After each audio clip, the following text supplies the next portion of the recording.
Hi, everybody. I'm going to talk about the new moon in Leo. I'm a little bit late, but better late than never.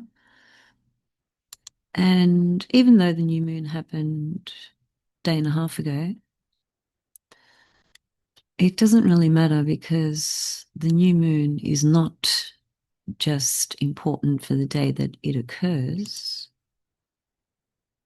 This is the beginning of a lunation cycle. So this new moon in Leo will unfold over the next 4 weeks as the moon separates from the sun. So, first of all, of course, a new moon is a new beginning, a new initiation, a new cycle. The action born from this is quite instinctual, and it needs freedom to act on its instincts, whatever they may be. And it's the actions that bring the feedback. So it's a way of initiating something, right? The new moon's always the case. Of course, the thing to look at is where does this new moon land in your own birth chart? Because that area of the chart is where this lunation cycle is planting a seed and things will evolve from that place. Interestingly enough, for me, this is exactly to the degree on my descendant, which, yes, has played out already in that way. Now, I'm going to bring in a few different things. I know most of you have probably heard new moon readings from other people and so forth, and that's fine. Everyone has a different spin, a different sense of knowledge or awareness. So I guess everyone has their own thing to bring, and I'm bringing my version today. The most obvious thing is the opposition to Pluto, and that's the biggest factor in this new moon cycle because it is to the degree. It's not, I wish it was to the minute. That'd be great, but it's not. And Pluto is retrograde. Saturn is retrograde. Neptune is retrograde. Mercury is retrograde. The new moon is actually picking up quite a few aspects. It's sextile Uranus and it is trine the Saturn-Neptune conjunction. But in terms of what I think comes through the strongest when you're looking at aspects to a new moon, it's anything that's conjunct the new moon. And then the second strongest is the opposition. So that's why I'm saying that Pluto is the one that's got the loudest voice here. Pluto, of course, is the lord of the underworld. It rules Scorpio. It corresponds to the soul, and it corresponds to experiencing some type of deep transformation. And that's never an easy passage because it's the experience of having to have to let something die, let something leave because it's dead. It's outlived its purpose, its function, its desire, its need, um, all those sorts of things. So even though the new moon in Leo seems, like it's one big party of creativity and fun and self-expression and the ability to self-actualize, it is all of that. And it is about being very in touch with our heart center and being very true to our heart. But with the opposition to Pluto, Pluto acts as an X-ray vision type of tool. It penetrates very deeply into our heart matters, and there's no bullshitting when it comes to what's in our heart. We have to be really, really authentic, really real. And whether that good or bad or difficult or not is not even the point, because it's going to be a mixture of those things for different people, depending on what's going on in your life and circumstances. The key theme certainly is being true to our heart, being honest, honoring what's in our heart. And we can't fake it.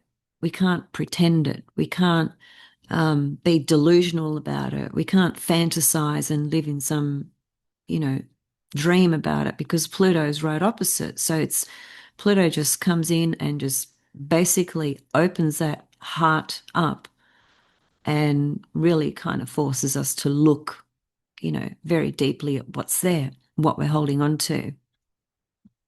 What are we ready to recognize and now integrate from a really the deepest sort of authentic place? You can't do it in a fake way, not when Pluto's involved. And it can't be, just about the more unconscious side of Leo, which is narcissism, um, personal personal sense of, I'm so special, I should be noticed here.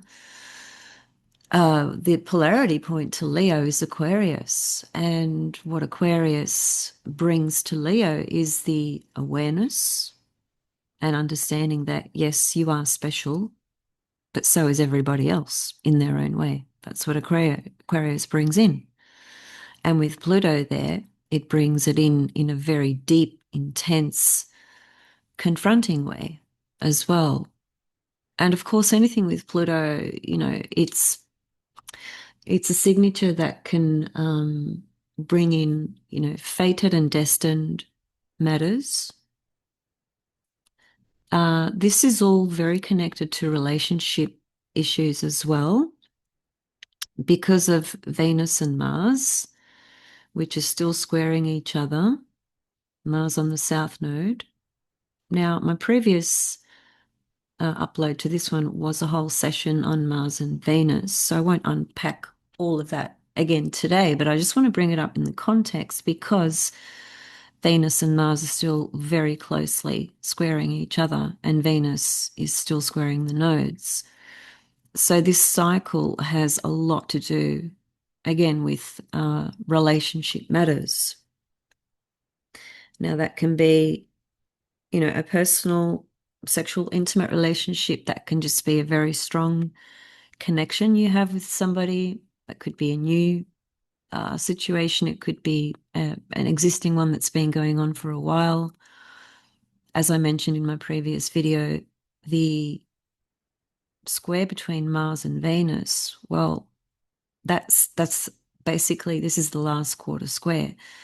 And what that means is that they're in a particular phasal relationship right now, and that was born when Venus and Mars were conjunct each other, which was last year in, when was it? In February.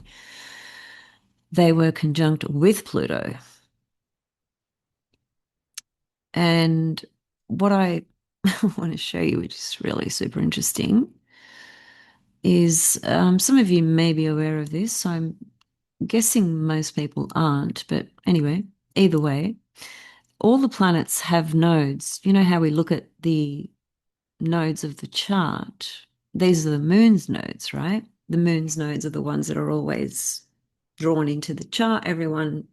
Most people are aware of the moon's nodes and have a pretty, at least a basic understanding of the moon's nodes. Well, all these planets that you see here, they too have a south node and a north node. Now, look at Venus. Venus's south node at the moment is, where is it? There it is there. 1745 Virgo. That's Venus's south node. Look at where Mars is, 21 Virgo.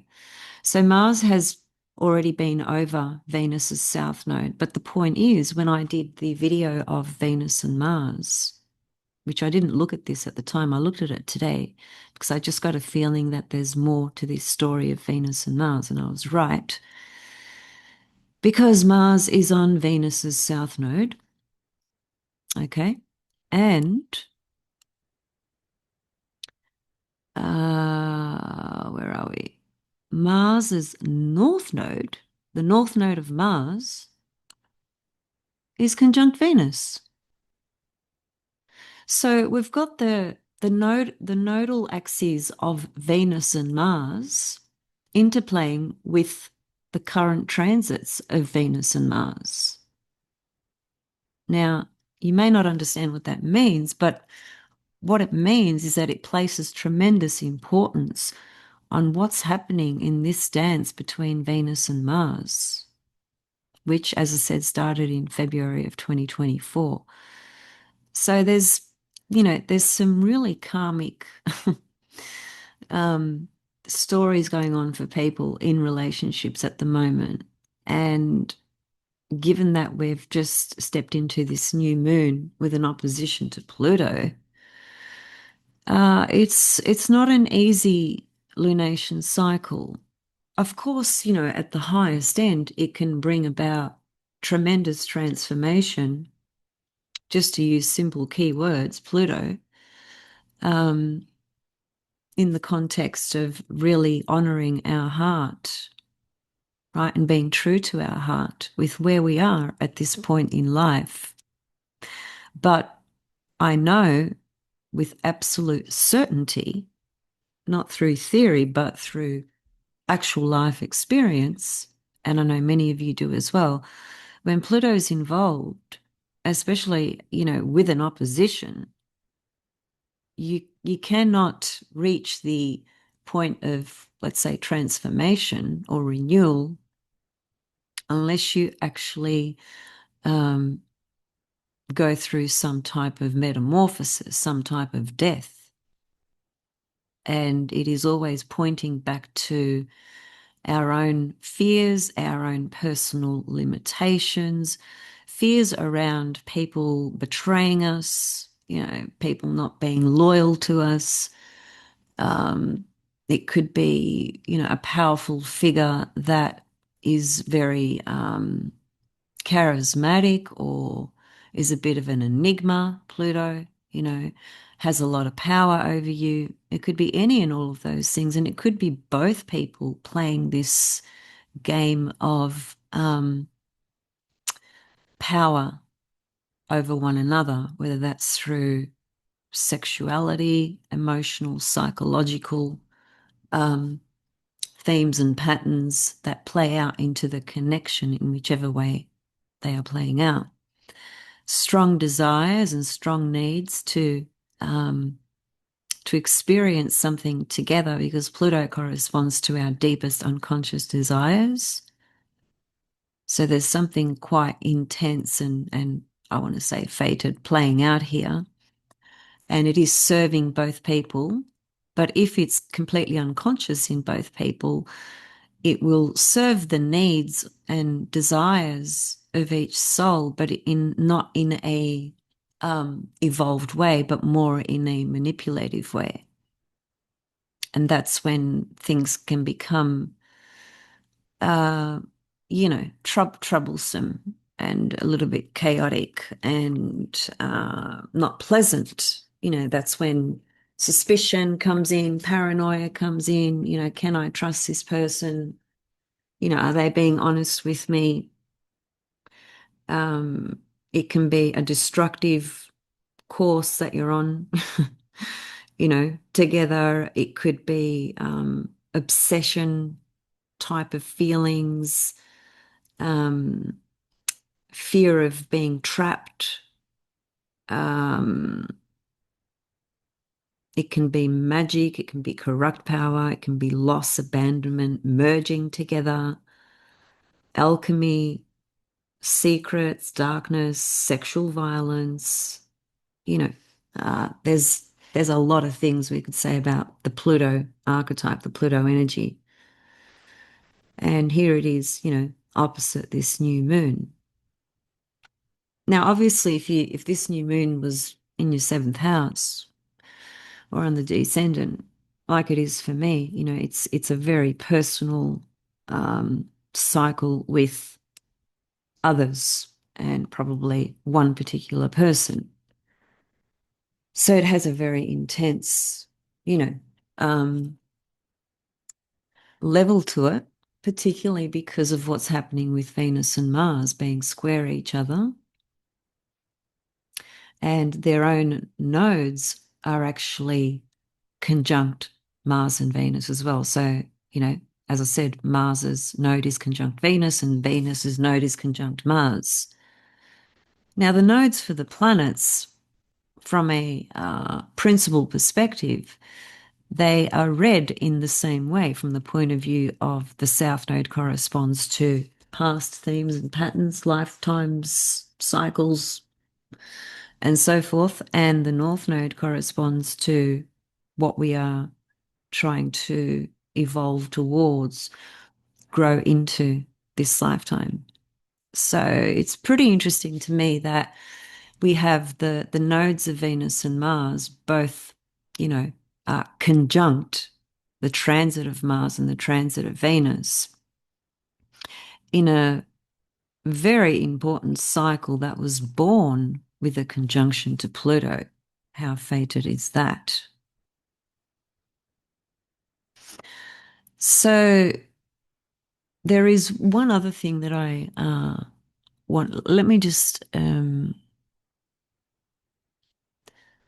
So it is the south node of Venus that's on Mars. Okay, Venus's south node. So there's, an indication there of Venus is working through some relationship matters in her life at the moment that have to do with past patterns and themes. Mars, conjunct the south node. And the north node of Mars is conjunct Venus. So this is Mars trying to work with where Venus is at right now and where she is going, because his north node is conjunct her. So it's the reverse, one is the north node, one is the south node, and so they're working through some big story here together that has very much to do with past life matters, very much. And again, Pluto being opposite the new moon only really just reinforces the intensity of this lunation cycle relative to relationship matters and relative to being really true to our heart center and being real Pluto. There's also an asteroid called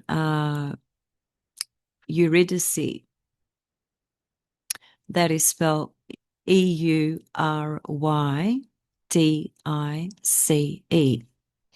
Some of you may have heard of her, some of you may have not. She was the wife of Orpheus. Now, Eurydice is actually conjunct this new moon, which is pretty mind-blowing, because Eurydice and Orpheus have a very important story, mythologically speaking. It's a love story, and it's quite a sad love story, actually. So I'll tell you a little bit about their story in a minute, but this again just shows that this new moon cycle is connected again to relationship themes. Now, Orpheus was a legendary musician and poet, and he was absolutely in love with Eurydice, like totally in love with her. And when she was walking somewhere in the gardens, another god tried to pursue her, another divinity that really wanted her. And as she was trying to get away from him, she stepped on a snake, and the snake poisoned her. And basically, she died. And so she fell into the underworld. And Orpheus was pretty much mortified. He was devastated. So what he did was he started playing his music and he started singing. Some nymphs and other characters came in and said to him, why don't you, play your instruments? He played the lyre instrument, just like Apollo did. And actually, Eurydice is Apollo's daughter. Anyway, Orpheus was playing his lyre instrument and he was singing, and the sound of the music and his voice apparently was like a sweet golden nectar. It was so beautiful, just beyond beautiful. And it actually, as he continued to sing and play, what he was trying to do was he was trying to enter the underworld, Pluto's world. And look at this, Pluto is right opposite Eurydice at the moment, conjunct this new moon. So as he's playing his music and his instrument, Pluto and Persephone heard his music and they were basically blown away by the beauty and the emotion in this music, because his music was about his deep sorrow and grief for Eurydice, which had, been taken into the underworld because she was bitten by a poisonous snake. And it said that Pluto and Persephone were so moved and so touched by the beauty of his music and the emotion in the music that they allowed him to come into the underworld to actually take Eurydice and revive her and bring her back up to the upper world. But there was one condition, and the condition was that and there's all these guards in the underworld, because there's quite a few layers in the underworld. It's not just one underworld, like you go in and it's just one section you enter. It depends which stories you read, which mythologies you read, but there's quite a few layers to the underworld. And that makes sense even when you think about Inanna's descent into the underworld, how she herself had to go through 7 gates. I mean, that 7 gate story is specifically about her experience. But there's many stories of the underworld where when, souls descend into the underworld, they have to go through different layers for different reasons and so forth. So there's different, sort of little lords of the underworld, if you like, little guardians, that guard different sectors of the underworld. And it was said that even the guards that were guarding the underworld, they were so moved by the music of Orpheus that they allowed him to come through, of course, with the permission of Pluto and Persephone. Persephone is the queen of the underworld. Pluto's the lord of the underworld. So they allowed Orpheus to come through, as I said, on one condition. And what it was that once he got to the bottom, as it were, where Eurydice was, he was told by Pluto that he can come and take Eurydice, but as he leads her up into the underworld, back into the light, he has to walk ahead of her and he cannot turn around and look at her until they have both reached the light in the upper world. And it is said that what happened was just as they got to the closest layer of the upper world, Orpheus started to doubt that what Pluto said was true, because he couldn't see Eurydice. He just had to keep singing and moving towards the light and the upper world. And he just had to trust what Pluto told him. And he didn't. He doubted in the very last moment, just as they were about to make it up. And Pluto told him, if you turn around and look at her, it's over. It's game over. She'll disappear and she'll just fall back down into the underworld. So when Orpheus turned around to look to see if she was behind him, that's what happened. She fell and she just went back into the underworld. And so he lost her again. And so you can see it's a tragic love story, right? And it obviously brings in the theme of trust, doesn't it? There's some very big theme of trust here that comes up with this new moon cycle. Later on, Orpheus was murdered anyway, and he ended up reuniting with Eurydice in the underworld. So they ended up being together again, but basically in the underworld, which is a totally different experience, right? Obviously, to being in the upper world. But there are sectors in the underworld where apparently there's a sector of the underworld where really certain divinities go there, that did amazing things when they were alive. Like Achilles, for instance, is one of them. There's several others. Then there's another sector where people who did really bad things, they end up in this other section where they just relive the horrors of what they did. That's what he said. And then there's another section where normal people go. That'll be like you and me, let's say, just, normal, for lack of a better word. So, I find that really fascinating. But anyway, getting back to this new moon, there's a very prominent theme of trust and trust and betrayal and loss that can come up. Because look at the story of Eurydice and, Orpheus, what happened. And here she's conjunct the new moon and she's opposite Pluto. And Pluto was the one that allowed Orpheus to come into the underworld, pick her up, so to speak, and scoop her back up. But because he did not trust, he fucked it up. Now, you've got to just translate these incredible stories into the context of your life story. And it's not hard to do. You just need to hear the words and understand the symbolism and relate it to your own circumstances.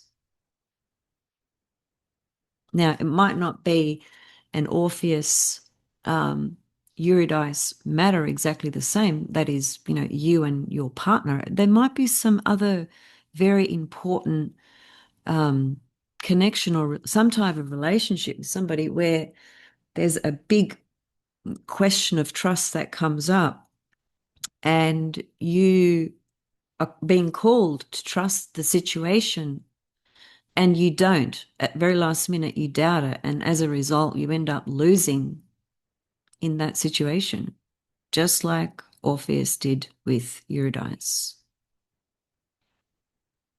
And then, as I said, we've got, Venus and Mars squaring each other and their own nodes on each other as well.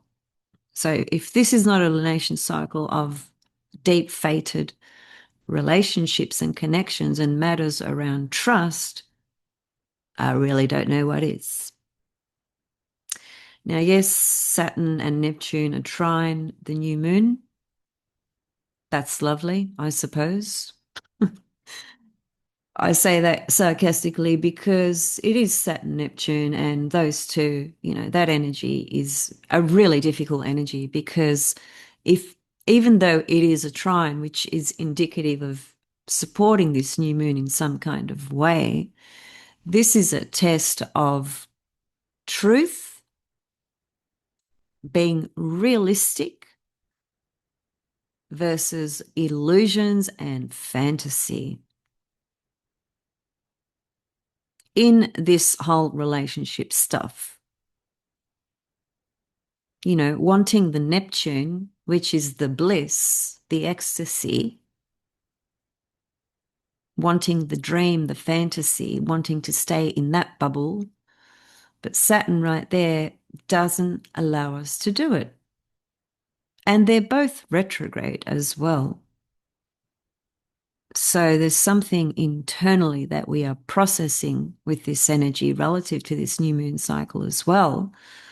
And particularly because, given they are both retrograde, they're on their way back into Pisces. So they're going back to deal with some other matters that connect to, you know, the end of an era, the end of big cycles, the end of themes that in our own personal life, and of course collectively as well, where we've held on to some type of dream or fantasy or illusion, you know, that it's not the way we thought it was, you know, simple as that.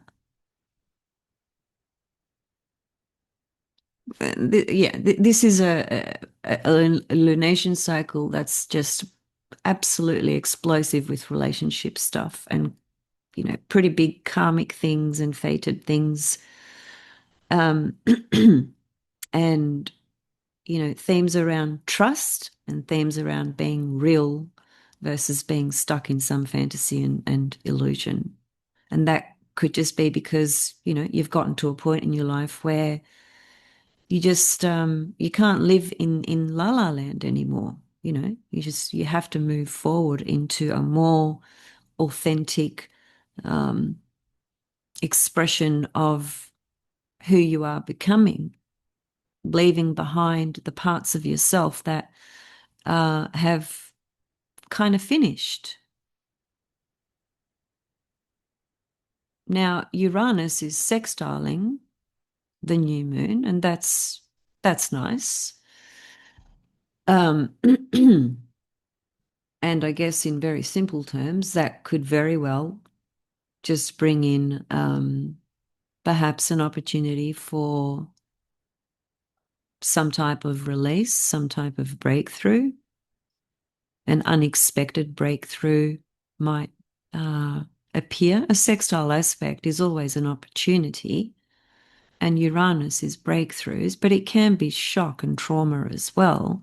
But because it's in a sextile aspect, it has a softer delivery in the matter of opportunity here. You know, it's likely to be something a little bit easier, you know, than a shock or a trauma.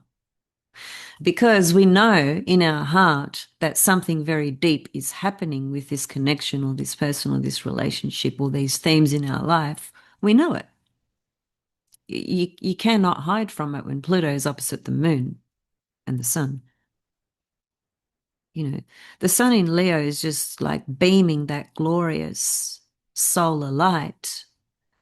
But Pluto is casting his underworld shadow on it and he's saying, well, if you really want to be truly, you know, open and pure and express the truth from your heart, then you have to get rid of the things that are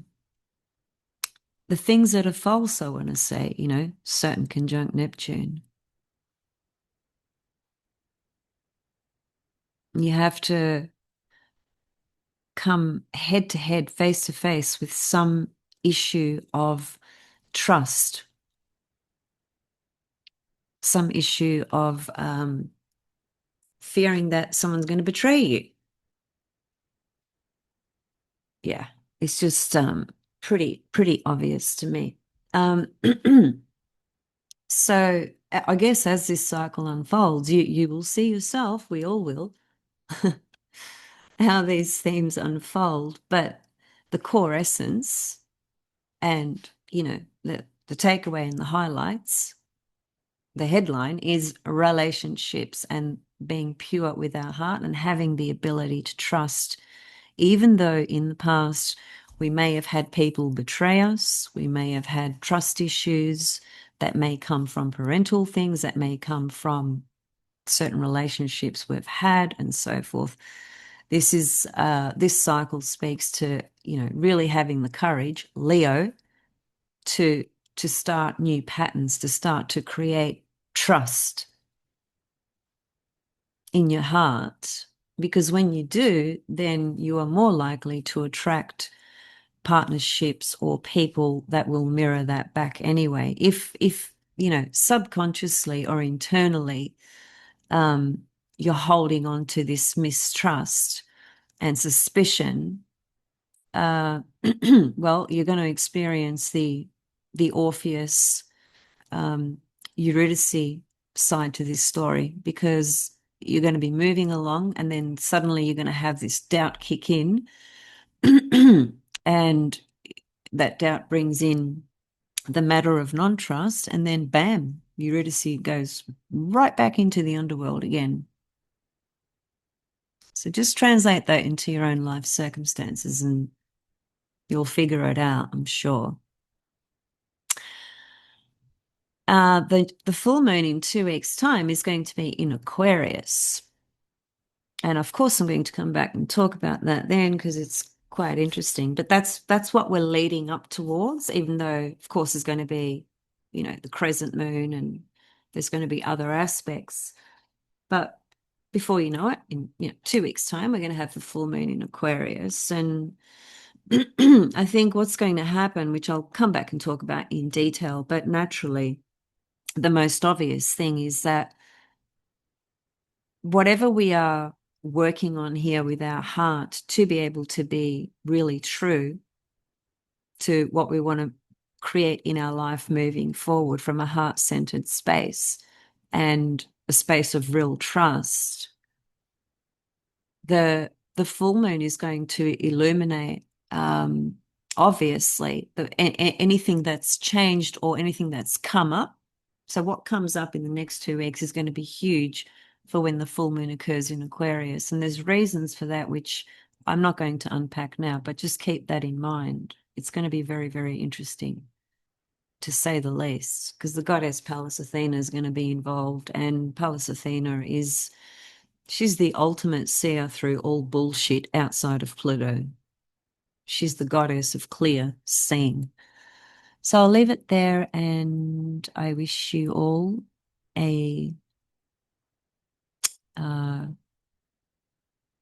pure new moon journey where you're able to really trust yourself, your heart, your own courage, your own abilities, and work through any of these issues that come up, because these issues will be coming up very strongly for a lot of people, I have no doubt.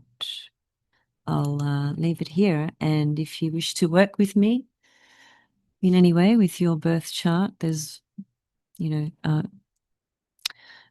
millions of things we could look at. Just send me an email and we'll go from there. Okay, much love and bye for now.